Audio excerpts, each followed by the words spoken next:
قرآن قرآن قرآن کی روشنی، قرآن کی روشنی۔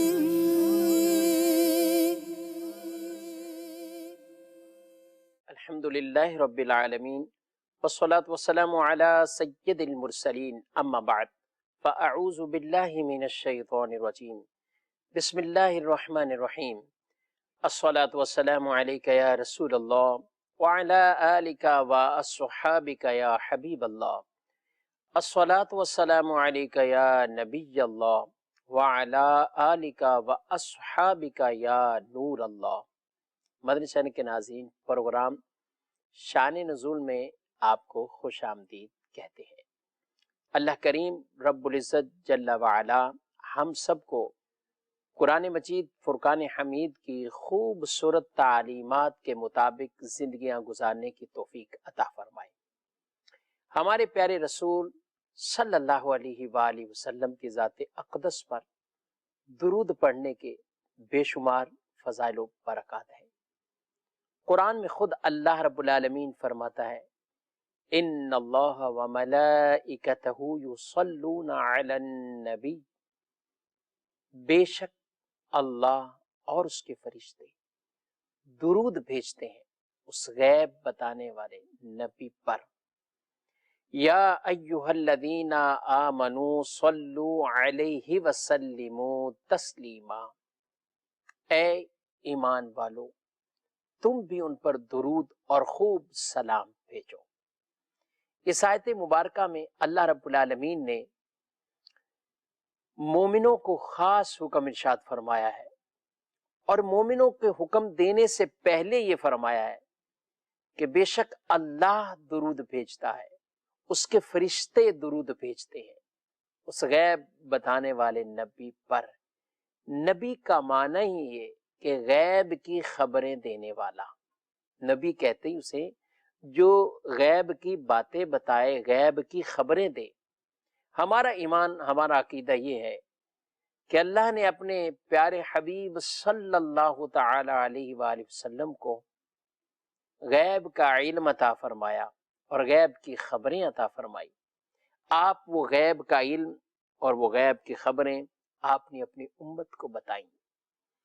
آپ کی قبر مبارک پر جو فرشتہ آپ کی خدمت میں حاضر ہے، حدیث میں فرمایا اللہ نے اس کو اتنی قوت سماعت دی ہے کہ جہاں کہیں بھی آدمی مجھ پر درود بھیجتا ہے، وہ فرشتہ اس کا اور اس کے والد کا نام لے کر میری بارگاہ میں پیش کرتا ہے، اس کا اور اس کے والد کا نام لے کر۔ سبحان اللہ سبحان۔ تو درود بھیجتے رہیں، درود پیش کرتے رہیں۔ مومنوں پڑھتے رہو تم اپنے آقا پر درود، ہے فرشتوں کا وظیفہ الصلاۃ والسلام۔ صلو علی الحبیب صلی اللہ تعالی علی محمد صلی اللہ علیہ وآلہ وسلم، صلاۃ و سلام علیکہ یا سیدی یا رسول اللہ وعلی آلک واصحابک یا سیدی یا حبیب اللہ۔ مدنی چینل کے ناظرین، اس پروگرام میں ہم بطور خاص کچھ آیات مبارکہ، اس کے کچھ پس منظر واقعات، اور پھر ان آیات مبارکہ کی تشریحات، کچھ تفسیر، وہ ہم عرض کرنے کی کوشش کرتے ہیں۔ ان دنوں کی مناسبت سے بطور خاص آج ہم قربانیوں کا ذکر کریں گے۔ قربانی یہ اللہ رب العالمین اور اس کے پیارے حبیب صلی اللہ علیہ وآلہ وسلم کا حکم ہے، اور پھر صرف یہ قربانی خاص انداز سے اللہ کے نام پر اپنے جانوروں کو قربان کرنا، یہ اس امت نہیں بلکہ پچھلی امت کے بھی یہ انداز رہے، ان کا یہ طریقہ کار رہا، اور ان پر بھی اللہ کی طرف سے قربانیاں تھیں، انداز مختلف تھے۔ بعض جانوروں کی قربانیاں ہوں، کسی جگہ کچھ اور چیز قربان کرنا، نام اسے قربانی سے تعبیر کیا جاتا تھا۔ اللہ قرآن پاک میں ارشاد فرماتا ہے، بسم اللہ الرحمن الرحیم، وَلِكُلِّ أُمَّةٍ جَعَلْنَا مَنْسَكًا لِيَذْكُرُوا اسْمَ اللَّهِ عَلَى مَا رَزَقَهُم مِّن بَهِيمَةِ الْأَنْعَامِ۔ ارشاد فرمایا، ہم نے ہر امت کے لیے قربانی مقرر کی تاکہ وہ ان جانوروں کو اللہ کا نام لے کر ذبح کرے جو انہیں عطا کیا گیا ہے، جو رزق اللہ نے انہیں عطا فرمایا ہے، یعنی جانوروں میں سے جو کچھ اللہ نے انہیں دیا ہے وہ اللہ کے نام پر یہ قربان کریں۔ چاہے خود کوئی آدمی پالتا ہو جانور، یا اللہ نے مال سے نوازا ہے تو وہ اپنے مال کے ذریعے سے جانور حاصل کرتا ہے اور اسے اللہ کے نام پر قربان کرتا ہے، کیونکہ مال بھی تو اللہ کا دیا ہوا ہے، یہ بھی اللہ کی تقسیم اور اللہ کا دیا ہوا رزق ہے۔ تو ہر امت کے لیے قربانی کو رکھا گیا ہے، اور یہ قربانیاں پچھلی امتوں میں بھی مختلف انداز سے رہیں، اس امت کو بھی بطور خاص اس کا حکم دیا گیا اور اس حکم کو برقرار رکھا گیا۔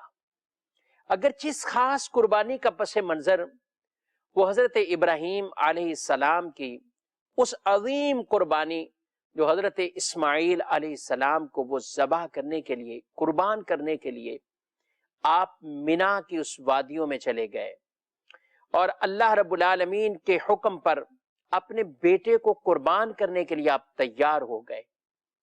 اور کیوں نہ ہو، اللہ نے ان کے لیے فرمایا ہے وَاتَّخَذَ اللَّهُ إِبْرَاهِيمَ خَلِيلًا، اللہ نے ابراہیم کو اپنا گہرا دوست بنایا ہے۔ ابراہیم علیہ السلام اللہ کے دوست ہیں، اللہ کے نبی ہیں، اللہ کے پیارے ہیں، محبوب بندے ہیں، نبی ہیں، اور خلیل اللہ کا لقب پانے والے ہیں، خلیل اللہ کا لقب پانے والے۔ تو حضرت ابراہیم علیہ السلام نے اپنے مال کو بھی اللہ کی راہ میں قربان کیا، اپنے بیٹے کو بھی قربان کرنے کے لیے تیار ہو گئے، بلکہ آپ نے تو کر دیا، قد صدقت الرؤیا، اللہ فرماتا ہے آپ نے خواب کو سچا کر دیا، خود سچا کر دکھایا اپنے خواب کو۔ انا کذالک نجزی المحسنین، اور بے شک ہم ایسے ہی احسان کرنے والوں کو، نیک لوگوں کو جزا دیتے ہیں۔ تو انہوں نے تو سچا کر دکھایا اپنے اس خواب کو۔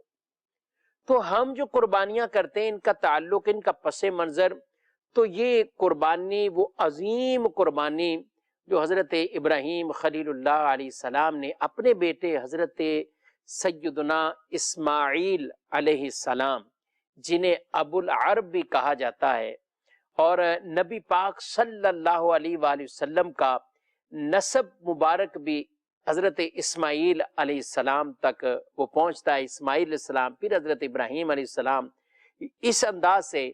اور حضرت اسماعیل علیہ السلام کا اس وقت ان کی جگہ پر مینڈے کا ذبح ہو جانا اور ان کی جان کا بچ جانا، مینڈے کا فدیہ ہو جانا، اس میں بھی حکمت ایک یہ تھی کہ ان کی پشت میں چونکہ نور محمدی صلی اللہ علیہ وآلہ وسلم وہ موجود تھا، اور یہ اگر اسی طریقے سے یہ قربان ہو جاتے اور اس طرح ان کا وہ ذبیحہ تام ہو جاتا، پورا ہو جاتا، تو پھر وہ جو پشت مبارک کے اندر نور محمدی صلی اللہ علیہ وآلہ وسلم تھا، وہ بھی تو آگے یہ سلسلہ چلنا تھا۔ علماء نے ایک حکمت یہ بھی بیان فرمائی ہے، اور خود ہمارے پیارے نبی صلی اللہ علیہ وسلم کی ایک روایت بھی ہے، انا ابن الذبیحین، آپ دو ذبیحوں کے بیٹے آپ نے اپنے آپ کو یہ فرمایا ہے، اور ایک ذبیحہ حضرت اسماعیل علیہ السلام اور ایک ذبیحہ آپ کے والد گرامی حضرت عبداللہ رضی اللہ تعالی عنہ وہ تھے کہ جب آپ کے دادا نے حضرت عبد المطلب نے ایک منت مانی تھی، اور اس منت کے اندر ایک بیٹے کو قربان کرنے کی منت مانی تھی، اور وہ واقعہ تفصیل ہے، مختصراً عرض کرتا ہوں کہ پھر ایک قرآن اندازی کی گئی اور اس کے اندر نام عبداللہ کا آیا، اور یہ قرآن اندازی ہوتی رہی، یہاں تک کہ جو اس وقت کے لوگوں نے فیصلہ کیا کہ ہم اس شہزادے کو، ان بیٹے کو، خوبصورت حسین و جمیل، ان کو ہم ذبح نہیں ہونے دیں گے، بلکہ ضرور کوئی کفارے کی ہی صورت بنائی جائے۔ تو ہر وقت قرآن اندازی کی وہ جو بھی وہاں صورت تھی وہ ہوتی، اور آپ 10 اونٹوں کو الگ الگ کرتے جاتے۔ بالآخر 100 اونٹ وہ قربان کیے گئے اور حضرت عبداللہ کو ذبح سے روک لیا گیا۔ تو اس وجہ سے آپ صلی اللہ علیہ وآلہ وسلم نے جو یہ آپ روایت ہے جس میں فرمایا 2 ذبیحوں کا میں بیٹا ہوں، تو یہ وہ 2 ذبیحے تھے۔ اور یہی نبی پاک صلی اللہ علیہ وآلہ وسلم سے جب پوچھا گیا ما ہذی الاضاحی، فرمایا سنت ابیکم ابراہیم، تمہارے والد ابراہیم علیہ السلام ان کی یہ سنت ہے، اور ان کو ابو العرب ان کو بھی کہا جاتا ہے، اور یہ ان کی سنت ہے۔ اس طور پر انہیں کہا گیا تمہارے والد یعنی ابراہیم علیہ السلام کا یہ طریقہ ہے۔ تو صحابہ کہتے ہیں ما لنا فیہا یا رسول اللہ صلی اللہ علیہ وسلم، پھر ہمارے لیے اس میں کیا ہے؟ فرمایا لکل شعرۃ حسنہ، اس کے ہر جانور کے بال کے بدلے میں اللہ تمہیں نیکیاں عطا فرمائے گا، ہر بال کے بدلے میں تمہیں نیکیاں عطا فرمائے گا۔ تو ابراہیم علیہ السلام سے یہ قربانی کا یہ پس منظر اور یوں تعلق، لیکن اس سے پہلے بھی قربانیوں کے تصور موجود تھے۔ حضرت آدم علیہ السلام کے 2 بیٹوں میں قربانی کا ایک معاملہ ہوا۔ حضرت آدم علیہ السلام کے بچوں کا سلسلہ جب ہوا تو ایک بیٹا اور ایک بیٹی یہ پیدا ہوتی، یعنی ایک ہی مرتبہ میں یہ 2 ولادتیں ہوتی، لڑکا بھی ہوتا اور ایک لڑکی بھی ہوتی۔ حضرت آدم علیہ السلام کے 2 بیٹوں کے درمیان ایک قربانی کا معاملہ ہوا، کیونکہ آپ کے ہاں جو اولاد کا سلسلہ تھا تو ایک مرتبہ ایک لڑکا اور لڑکی پیدا ہوتے، پھر اگلی دفعہ جب دوبارہ سلسلہ ہوتا تو پھر ایک لڑکا اور ایک لڑکی۔ یوں جو پہلے لڑکا پیدا ہوا ہے وہ بعد میں پیدا ہونے والی لڑکی کے ساتھ اس کا نکاح ہوتا، اور جو بعد میں وہ پہلی والی اس لڑکی کے ساتھ، یعنی گویا کہ ان کی شریعت میں یہ جائز تھا، ہماری شریعت میں اس کی حرمت بیان کر دی گئی۔ اور یوں ہی اللہ رب العالمین نے ایک انسان کی جو نسل کا آگے سلسلہ چلا اس کا یہ طریقہ کار اس امت تک اور حضرت آدم علیہ السلام ان کو یہ بیان فرمایا گیا۔ آپ نے اپنے اسی طرح بیٹوں کے درمیان جو پہلے بیٹا پیدا ہوا ہے اس کے ساتھ شادی اور نکاح کا حکم دیا، جو بعد میں لڑکی پیدا ہوئی ہے، اور جو بعد میں لڑکا پیدا ہوا تھا اس کا پہلے والی لڑکی کے ساتھ۔ لیکن قابیل آپ کا جو بیٹا تھا اس نے کہا کہ نہیں میں اسی سے نکاح کروں گا جو میرے ساتھ پیدا ہو، منع کیا کہ یہ تو تمہاری اس اعتبار سے بہن ہے اور اس کا نکاح حرام ہے تم سے، لیکن وہ اس پہ اصرار کرتا رہا۔ حضرت آدم علیہ السلام نے ان کو حکم دیا کہ تم دونوں قربانیاں پیش کرو، اللہ کس کی قربانی کو قبول کرتا ہے، اور جس کی قربانی قبول ہو جائے گی تو اس کا نکاح اس کے ساتھ کر دیا جائے گا۔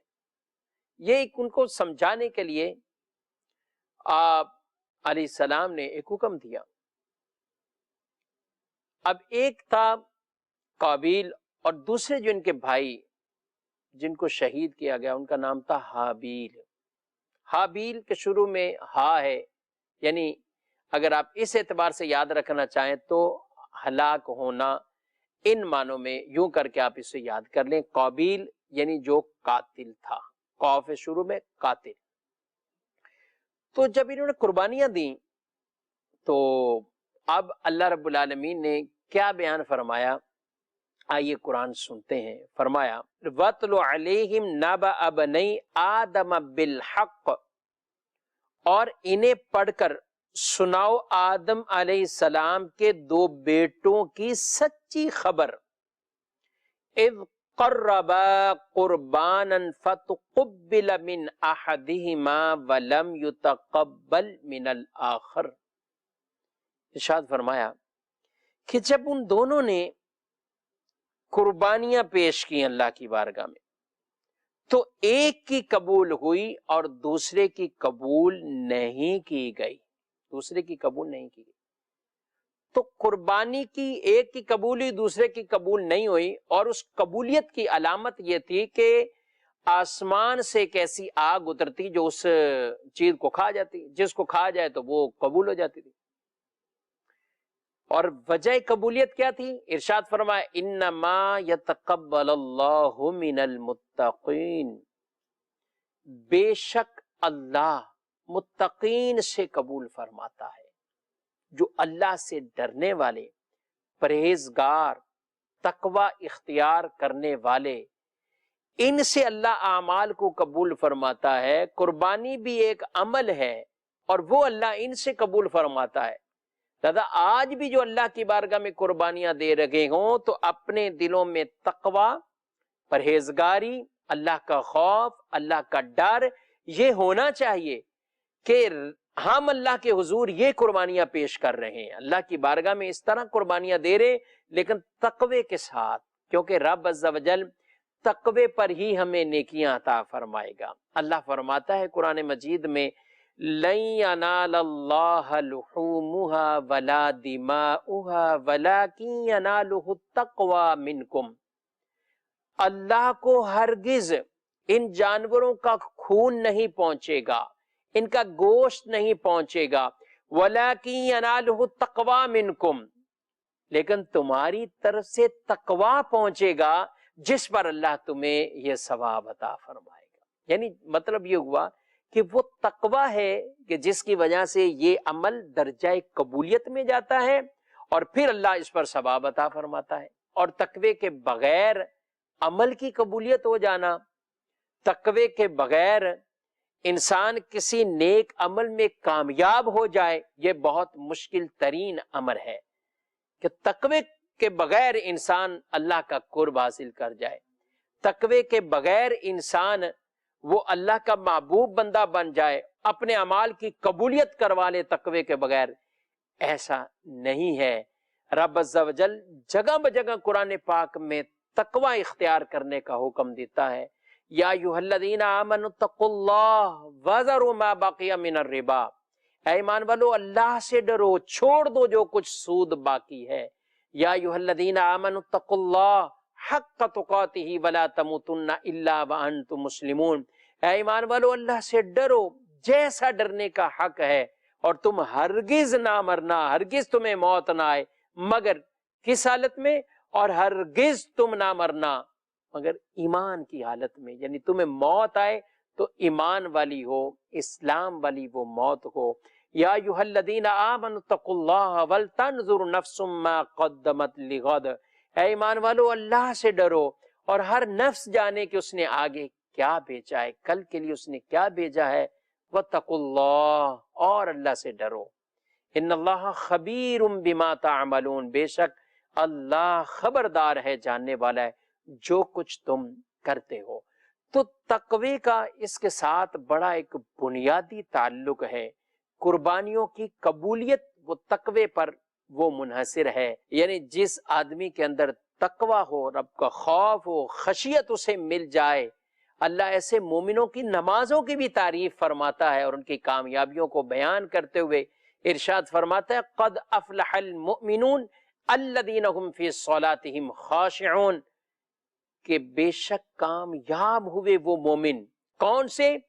الذین هم فی صلاتهم خاشعون، کہ وہ جو اپنی نمازوں میں گڑ گڑانے والے ہیں، وہ اپنی نمازوں میں گڑ گڑانے والے، وہ کامیاب ہوئے، وہ مومن کامیاب ہوئے۔ تو تقوی یہ بالکل اپنے دلوں میں رکھنا، رب سے ڈر اور خوف رکھنا، یہ ہر انسان کو ہر اعتبار سے ضروری ہے۔ اور اعمال کی قبولیت کا دار و مدار یہ قربانی کے حوالے سے یہاں بھی فرمایا گیا، اور اسی طریقے سے حدیثوں میں بھی نبی پاک صلی اللہ تعالی علیہ وآلہ وسلم نے جو باتیں ارشاد فرمائی ہے کہ دل کا تقوی، التقوی ہا ہنا، اشارہ کر کے آپ دل کی طرف فرماتے رہے کہ تقوی یہاں ہے، یعنی دل آدمی کا ستھرا ہو گیا تو سارے معاملات اس کے ستھرے ہو جاتے ہیں۔ اور یہ دل ایسا ہے کہ اگر یہ جسم کا یہ حصہ، یہ ایک ٹکڑا اگر اسی میں فساد ہے، خرابیاں ہیں، تو سارے اعمال کے اندر فساد اور خرابیاں ہو جاتی ہیں۔ اسی لیے فرمایا فَصَلِّ لِرَبِّكَ وَانْحَرْ، اپنے رب کے لیے قربانی کر اور نماز پڑھ۔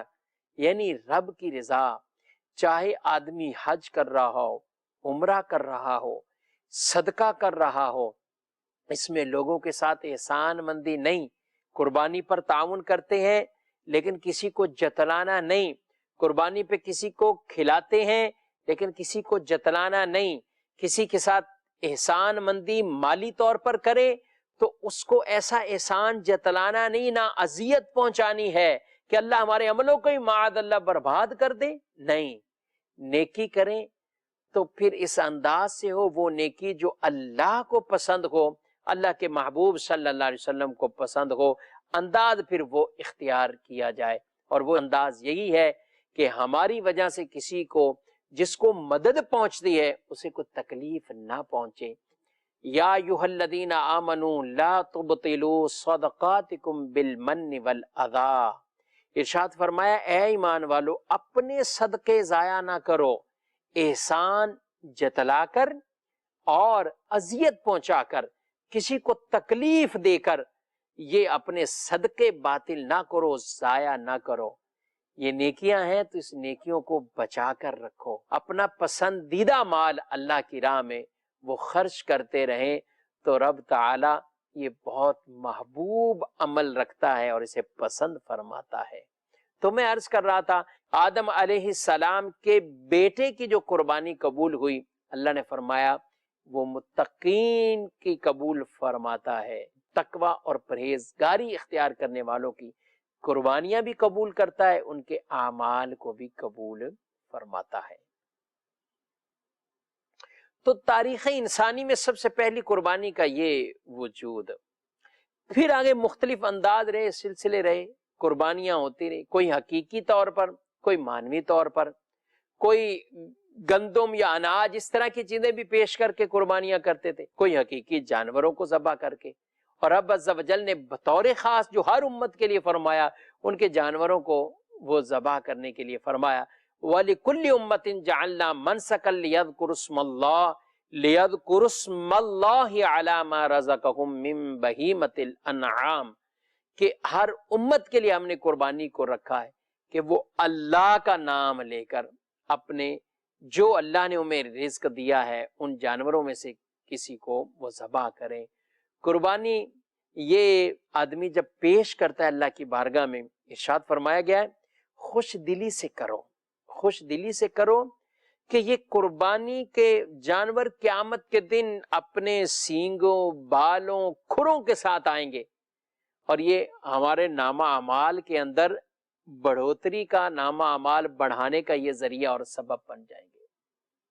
یہ قیامت کے دن پل صراط پر انسان کے لیے، مسلمان کے لیے یہ سواریاں بن جائیں گی، اور خوش دلی کے ساتھ قیمتی اپنا مال خرچ کرتے ہوئے اچھے انداز سے قربانی کرنی ہے، دکھلاوا نہ ہو اس میں کوئی ریاکاری کا شائبہ نہ ہو، محض اللہ کی رضا کے لیے، یا اللہ تو نے مال دیا ہے، تیری راہ میں میں خرچ کر رہا ہوں، اور تیرا وہی مال ہے، مال بھی تیرا ہی دیا ہوا ہے، تیرے ہی حکم پر، تیرے پیارے حبیب علیہ السلام کے حکم پر اسے خرچ کر رہا ہوں۔ بس اوقات ایسے جب اوقات آتے ہیں کئی لوگ ادھر ادھر کی باتیں سوچنے لگ جاتے ہیں، یار حالات ایسے ہیں، اب قربانی اس عدالت میں نہ کی جائے، کیوں ہم قربانی کرتے ہیں، اس دفعہ نہ کریں تو کیا فرق پڑ جائے گا، کوئی کسی کو کچھ مدد کر دیں، کسی کو پیسہ دے دیں۔ نہیں میرے بھائیوں، یہ شیطانی سوچیں، اور ایسے لوگ ہیں جو شیطانی سوچیں آگے لوگوں کے ذہنوں کے اندر ڈالنے کی کوشش کرتے ہیں۔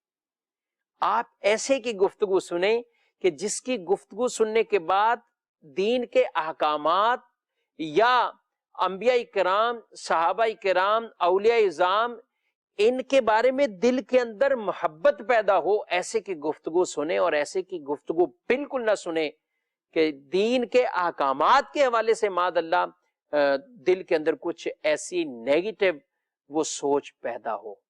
تو اس لیے قربانیاں خوش دلی سے کرنی ہے، اللہ کے حکم پر کرنی ہے۔ رب ہمارا جانتا ہے، علم والا ہے، اور رب جو کچھ پہلے ہو چکا اس کو بھی جانتا ہے، جو ہونے والا ہے اس کو بھی جانتا ہے، لیکن کہیں یہ نہیں فرما دیا کہ بھائی جب آپ ایسے حالات آ جائیں تو اب تم یہ کر لو. نہیں، جو عبادات ہیں وہ اپنی جگہ ہے، وہ چاہے حج کے فریضے کو، وہ چاہے قربانیاں ہوں، وہ چاہے اللہ کے دیے ہوئے مال کو اللہ کی راہ میں خرچ کرتے ہوئے مساجد کی تعمیر ہو، وہ چاہے اس طرح کی نیکی کے کام ہو. اور میں آپ سے عرض کروں، جو یہ کام کرتے ہیں، مساجد کی تعمیرات ہو، مدارس کو مضبوط کرنا، اس کے ساتھ ساتھ قربانیاں دینا، یہی حقیقتاً ایسے کہ ان کے دلوں میں غربا کی بھی محبت ہوتی ہے. جی جی، یہ ان کے لیے بہت کچھ کرتے ہیں. اور وہ ایسے ہی لوگ کرتے ہیں جو زیادہ تر یہ والی نیکیاں مساجد کے اعتبار سے نیکیاں کر رہے ہوتے ہیں. یہ باقی باتیں کرتے ہیں، کام نہیں کرتے. باتیں بہت کریں گے، اور یعنی ان کو کہا جائے کہ اچھا آپ ذرا لسٹ دے دیں آپ نے کتنے غریبوں کی مدد کی ہے، یہ دینے میں ناکام ہو جائیں گے. اپنی لگژری زندگی، لگژری سٹائل وہ سارا برقرار رکھیں گے. تنقید دیندار لوگوں پر ہوگی، تنقید دین پہ عمل کرنے والوں پر ہوگی.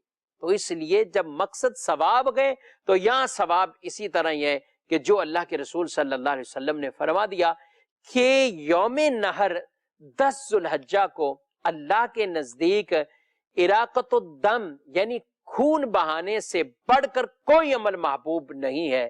کوئی ایسا پیسہ محبوب نہیں کہ جو اس خون بہانے یعنی قربانی کے اندر جو خرچ ہوتا ہے اس سے بڑھ کر کسی اور کام میں وہ خرچ کیا جائے وہ محبوب ہو. نہیں، یہ عمل محبوب ہے، یہ عمل محبوب. تو اس لیے قربانیاں ہم کسی کے کہنے پر ترک نہیں کریں گے، چھوڑیں گے نہیں. خوش دلی کے ساتھ اللہ کی بارگاہ میں ان جانوروں کی قربانیاں دیں گے. اچھا، کیا جانوروں کی قربانیاں کر کے کیا وہ مدد نہیں ہوتی؟ بالکل ہوتی ہے مدد، یہ بھی مدد ہے. جانوروں کو قربان کر کے بھی غربا کی کئی اعتبار سے مدد ہوتی ہے. یہ جانور پالنے والے اکثریت ایک تعداد لوگوں کی گاؤں دیہات سے جو نارمل قسم کے جانور ہوتے ہیں، جو عام گلی محلوں میں ہر آدمی جس کو لیتا ہے 60,000 70,000 80,000 1 لاکھ کے اندر اندر، یہ عام ایک ایسی منڈی ہوتی ہے کہ جس میں اس طرح کے لوگ اپنے جانور کو لاتے ہیں. میں کیٹل فارم اور بڑے بڑے جانوروں کی بات نہیں کر رہا، وہ بھی آتے ہیں تو وہ بھی آخر وہیں سے آتے ہیں. پھر وہ جانوروں کی خوبصورتی کو رکھ کر سامنے پھر اس انداز سے اسے پورا سال پالتے ہیں اور پھر انہیں بیچتے ہیں. لیکن یہاں میں عرض کر رہا ہوں کہ یہ جنہوں نے جانور اتنی محنت سے پالے ان سے خریدنا ان غربا کی اس انداز سے مدد نہیں ہے. اس جانور کو اس کی لوڈنگ ان لوڈنگ کرنے والے، گاڑیاں جو منڈی سے شہروں میں پہنچانے والے، ان کو سنبھالنے والے، ان کو چارہ ڈالنے والے، ان کی نگہداشت کرنے والے، یہ کوئی کیا لاکھوں کروڑوں پتی ہوتے ہیں؟ نہیں، ایک عام نارمل طبقہ ہوتا ہے. تو ان کا روزگار اس کے ساتھ اٹیچ ہے. اچھا، پھر گوشت فروش قصاب لوگ جو جانوروں کو کاٹتے ہیں، ذبح کرتے ہیں، گوشت بناتے ہیں، ان کا فائدہ اس میں نہیں ہے. اچھا، وہ لوگ جن کو پورا پورا سال کبھی گوشت میسر نہیں آتا، قربانی پہ انہیں گوشت بھی پہنچتا ہے، خوش ہوتے ہیں. کیا یہ غریبوں کی مدد نہیں ہے؟ اس انداز سے یہ مدد نہیں ہے؟ بالکل مدد ہے. اور ہماری شریعت نے تو رکھا ہی ہے کہ بہتر حکم یہی ہے گوشت میں 3 حصے کرو، ایک حصہ غربا کا، 1/3 غربا کا حصہ بیان کر دیا. اگر کوئی یہ تقسیم نہ بھی کرے تو جائز ہے، کوئی گناہگار نہیں ہوگا. لیکن شریعت نے جو جس انداز سے بیان کیا ہے اسی طرح کرنا چاہیے، کوشش کرنی چاہیے اس مستحب پہ بھی عمل کریں.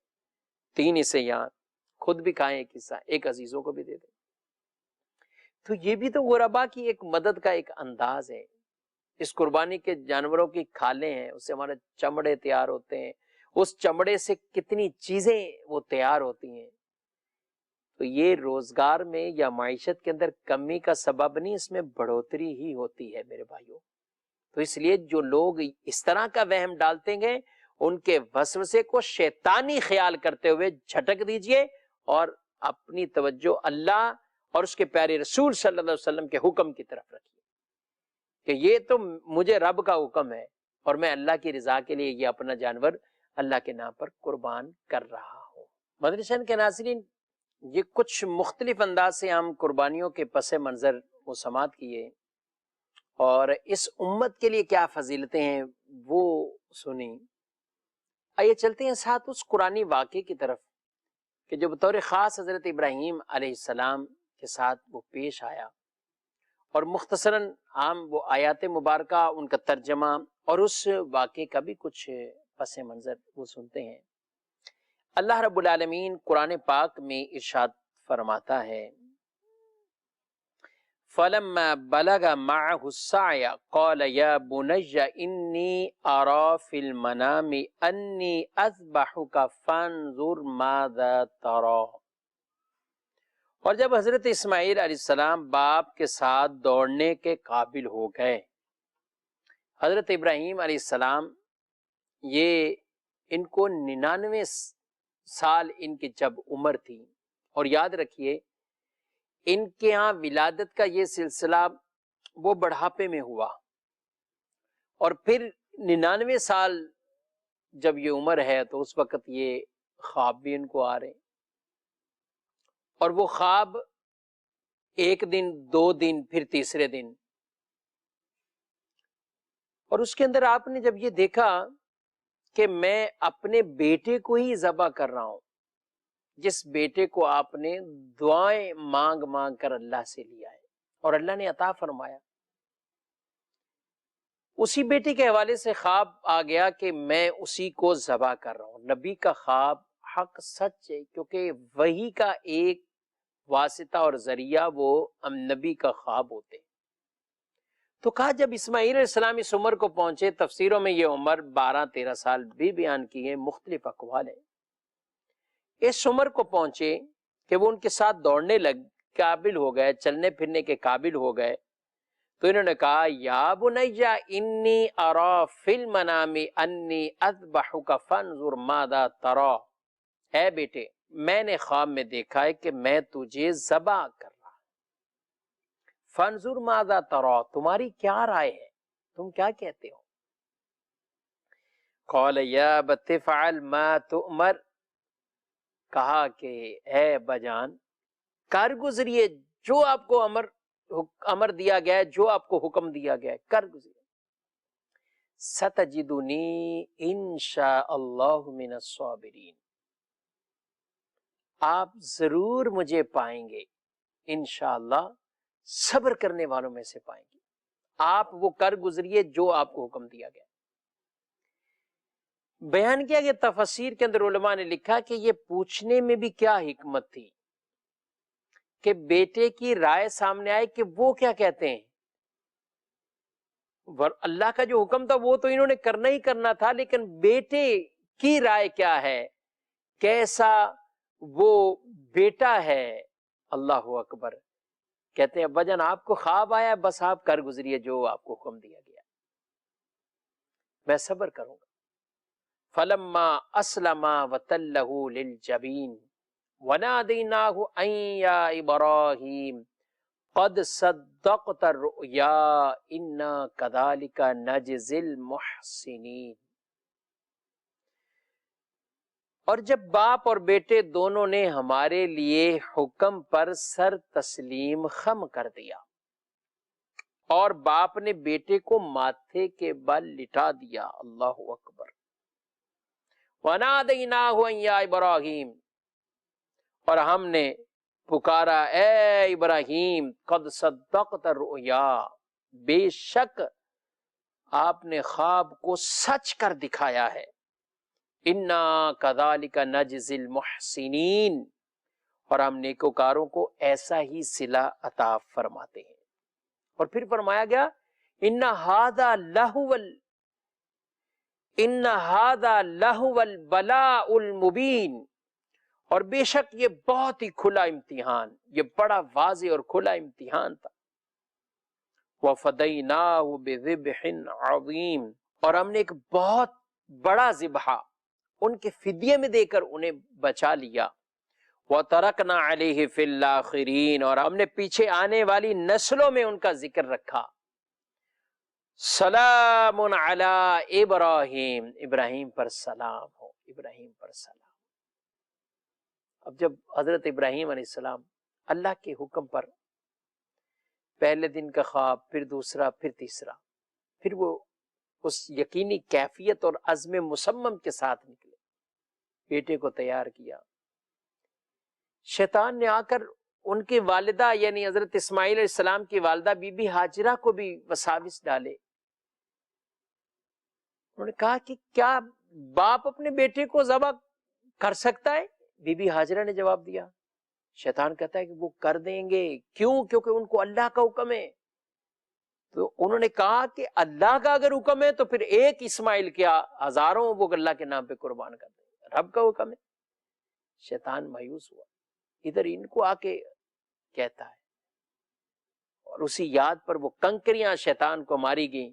اسی یاد پر آج حاجی ان کنکریوں کو مارتے ہیں. تو جب اللہ کی اطاعت والے انسان کام کرتا ہے تو کئی شیطانی سوچیں بیچ میں آ جاتی ہیں, شیطانی خیالات ڈالنے والے بیچ میں آ جاتے ہیں. تو یوں حضرت ابراہیم علیہ السلام نے اپنے بیٹے کی قربانی اللہ کی بارگاہ میں وہ پیش کی, اور رب کے حکم سے ان کی جگہ پر وہ فدیہ کے طور پر جنت کا وہ مینڈا وہ ذبح ہوا. اور حضرت اسماعیل علیہ السلام وہ بھی امتحان میں کامیاب ہو گئے. ابراہیم علیہ السلام وہ بھی اس امتحان میں کامیاب ہو گئے.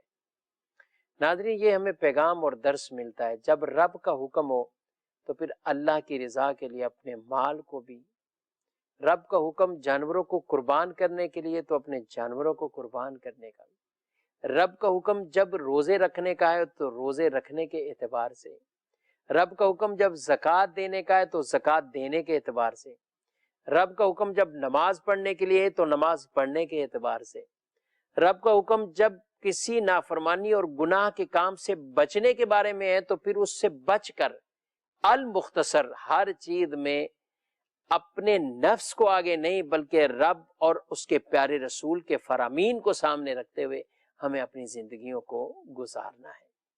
اور انبیاء کرام علیہ السلام نے وہ مثالیں پیش کی ہیں, کس کس آزمائش سے وہ گزرے ہیں. یہاں تک روایتوں میں فرمایا گیا سب سے زیادہ آزمائشیں وہ انبیاء کرام علیہ السلام کو آئی ہیں. اور حضرت ابراہیم علیہ السلام کی یہ کتنی بڑی آزمائش, 99 سال کی عمر میں بیٹے کو ذبح کرنے کا حکم, اور آپ نے وہ بھی خواب اپنا سچا کر دکھایا ہے. آج ہمارے لیے یہ سنت ابراہیمی اور ہمارے پیارے نبی صلی اللہ علیہ وسلم کی سنت یہ جانوروں کو ذبح کرنے کے اعتبار سے ہے. اپنے ہاں ضرور قربانیاں کیجیے, بالخصوص جو طاقت رکھتے ہیں, استطاعت رکھتے ہیں, وسعت ہے جنہیں, اور وہ پھر بھی قربانی نہیں کرتے.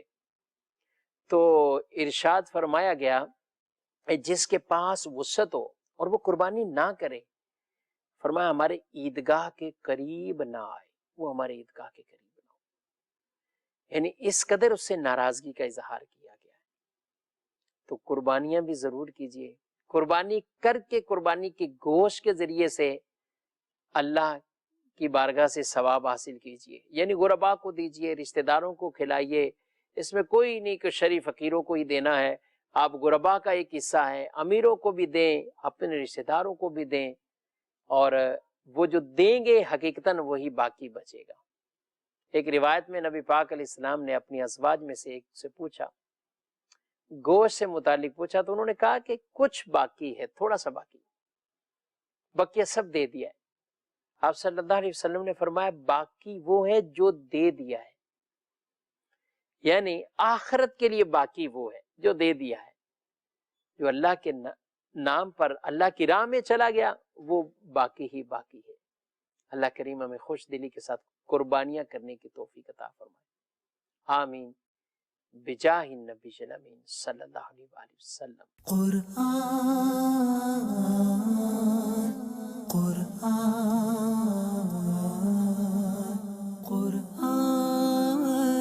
کی روشنی,